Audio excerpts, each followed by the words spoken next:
Mucho gusto, Tomás. Hombre, ¿cómo estás, Tomás? Bien. Muy bien, muchas gracias. Disculpe, ¿de dónde nace la música parrandera? La música parrandera es un contexto de músicas que empezaron desde principios del siglo XX, con lo que llamamos nosotros de la música de la meseta cordillera Sánchez primero, Emilio Sierra con la famosa rumba criolla. Las rumbas criollas eran músicas parranderas de los 40 y los 50 en la meseta cundiboyacense.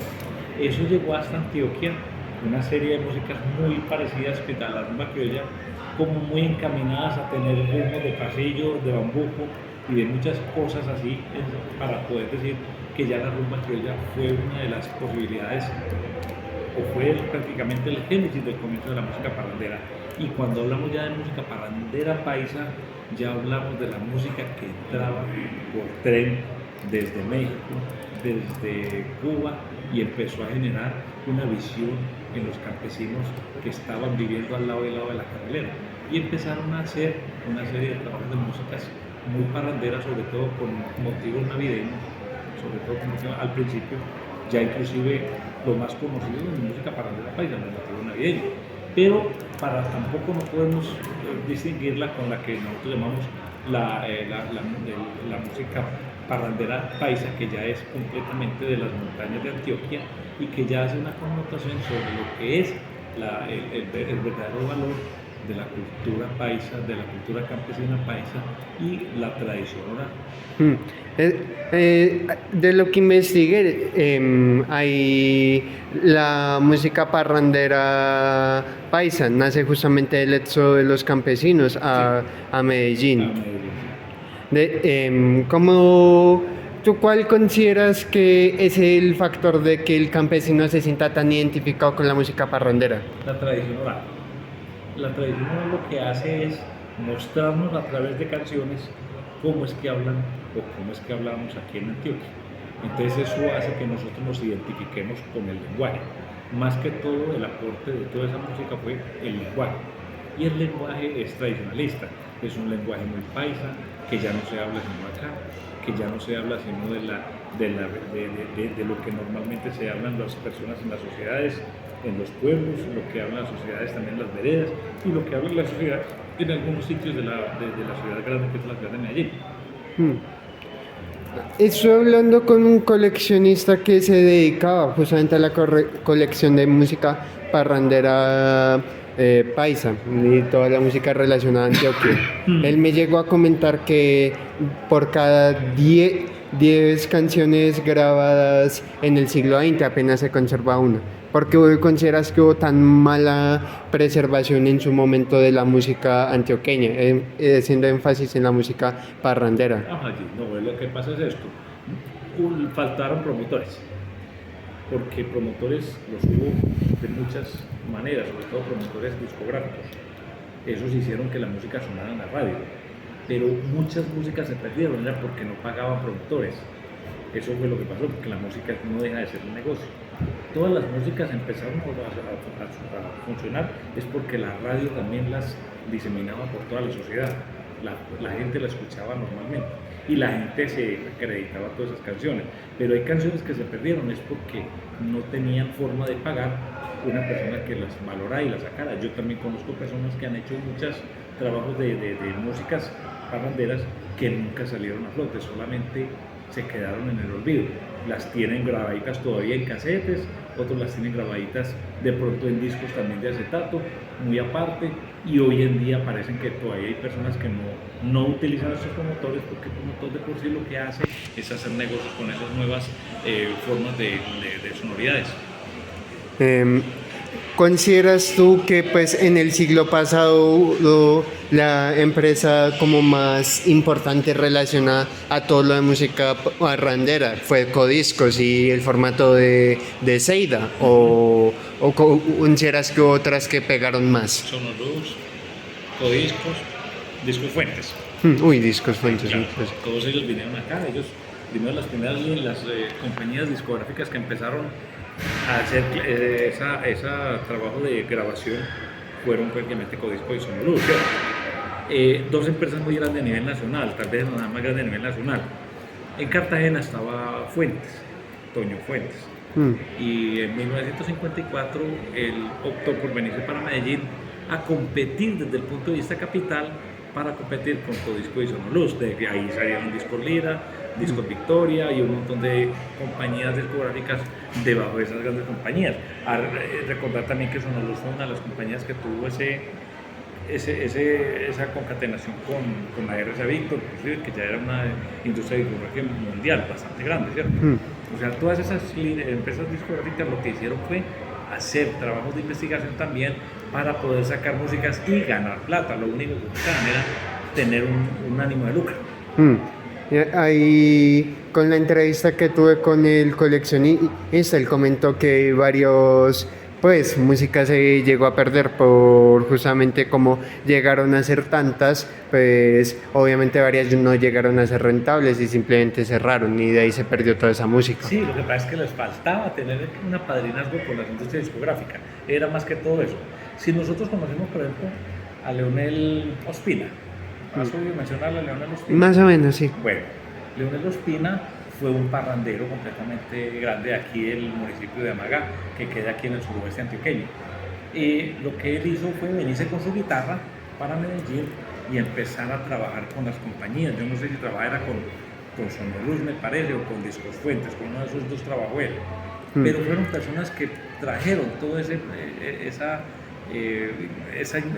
forma de, como te digo, ya tan bonita del campesino del suroeste, sobre todo el campesino al cafetero, qué era lo que pensaba, y trajo todo ese montón de experiencia oral, musical, sonora desde el suroeste antioqueño. Entonces, él todavía vive, está por aquí en las calles de Medellín, todavía está aquí, yo lo veo mucho por acá.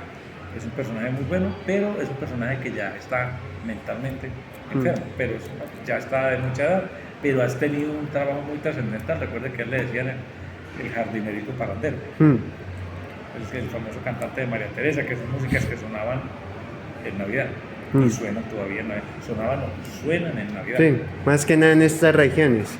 Y en toda parte, porque yo las he escuchado en otras ciudades. Yo he visto que eso ha sido un legado patrimonial sonoro de Antioquia y de Antioquia en Colombia, porque ya se escuchan en muchas ciudades también, porque son músicas que no dejan de ser, son músicas que se apropiaron de la identidad de cada congreso, porque las ciudades también las tienen todavía. No puede haber una Navidad sin música de Leonel Ospina, lógicamente, ni Guillermo Buitrago, que son músicas que quedaron grabadas, pero que ya los cantantes prácticamente desaparecieron. Era lo de Doya también. Sí, claro. Algo que también nos concernó y la investigación que estoy haciendo. ¿Cómo que consideras que Octavio Mesa fue el éxito que es? Prácticamente Octavio Mesa es reconocido no solo en Colombia, sino a nivel internacional por las canciones como De Al Rojo Vivo o La Pelea contra el Diablo. ¿Cómo consideras que Octavio Mesa logró esa trascendencia? ¿Sabe por qué? ¿Por qué? Por la picaresca de sus letras, la picardía. Octavio Mesa era un músico de pueblo prácticamente, pero lo que hizo él fue crear picardía o doble sentido a las canciones. Y la música popular tiene ese doble sentido aquí en Antioquia, porque en Antioquia dicen que es el idioma de los antioqueños es un idioma muy picaresco. O sea que la picardía está ahí incrustada dentro de cada canción de Octavio Mesa. Lógicamente fue por eso fue que pegó. Además él trabajó mucho con los hispanos, con los graduados, con esa gente que promovió la arremetida juvenil de los años 60. ¿Qué fue la arremetida juvenil de Eso los años 60? Un movimiento juvenil que hubo acá, que le llamaban primero, fue un movimiento juvenil rock and rollero de Medellín, que fue el que impulsó a hacer viva la música, pero primero la música rock and rollera que venía de los Estados Unidos y de Inglaterra, lógicamente, ¿cierto? En el 71 se hizo en la ciudad de Medellín el gran encuentro hippie del mundo, ¿cierto? En el mundo, que se llamaba el Festival de Ancón. Ese festival trajo mucha música y la difundieron en ese festival que queda en el municipio de La Estrella, aquí cerquita, y en una manga se reunieron e hicieron un montón de cosas para que el movimiento hippie se viniera para acá, para Medellín, en el 71, lógicamente.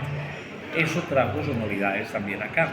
Esas sonoridades impulsaron muchos grupos a nivel nacional, no a nivel de Medellín, sino a nivel nacional, porque a nivel nacional hubo grupos en Bogotá, pues acuérdese, en Bogotá hubo un grupo muy bueno que llamaba Génesis, habían grupos como Chimisapagua, Amerindios, que eran trabajos muy incrustados como con la tradicionalidad indígena, como con la tradicionalidad andina, y lograron hacer también músicas que verdaderamente dieron pie para que el rock and roll también se difundiera. O sea, fueron movimientos juveniles que se crearon tanto en las universidades como en las calles de los barrios tradicionales de la ciudad, lógicamente. Uno de ellos fue el Loco Quintero, que fue uno de ese movimiento juvenil. Gustavo Loco Quintero fue uno de esos, porque él pertenecía a un grupo llamado Los Teenagers. Y Los Teenagers era un grupo de la movida juvenil de Medellín. Eso te lo puede contar el libro de Juan Diego Parra Valencia. Se llama La deconstrucción del Chucuchuco. Eso te lo cuenta el libro de Juan Diego Parra, que es una de las investigaciones más grandes que hay acá. Y es curioso, entonces podría decirse de cierta forma que pues Octavio Meza fue el precursor de todo el tema del doble sentido en las canciones pues parranderas, aunque los propios parranderos dicen que la gente le llega a dar su propio sentido. No, sí, puede ser, pero el sentido lo entiende como la cultura. El sentido se entiende de acuerdo a la cultura donde se escucha, porque no toda la cultura escucha el mismo sentido. El sentido es muy paisa. O sea, el que tener un doble sentido, mucha picardía en las letras, es lógicamente una doble, ¿cómo te digo yo? Un doble interpretación. Diálogo, interpretación, pero es tradición oral completa, pero con doble sentido. Claro. La música de Navidad es de doble sentido siempre. Sí. Siempre la música de Navidad es de doble sentido. La de Aguardiente para el chofer, Todo la eso. de Mamá me la ola negra. Eso es, ese es el doble sentido. Muchas gracias, un placer. Bueno, hombre. La entrevista Tomás. será, muchas gracias. La entrevista será publicada en el canal Aleatory Place. Aún se está editando y todo eso. Y se tocará varios temas, pues, de historia colombiana perdida.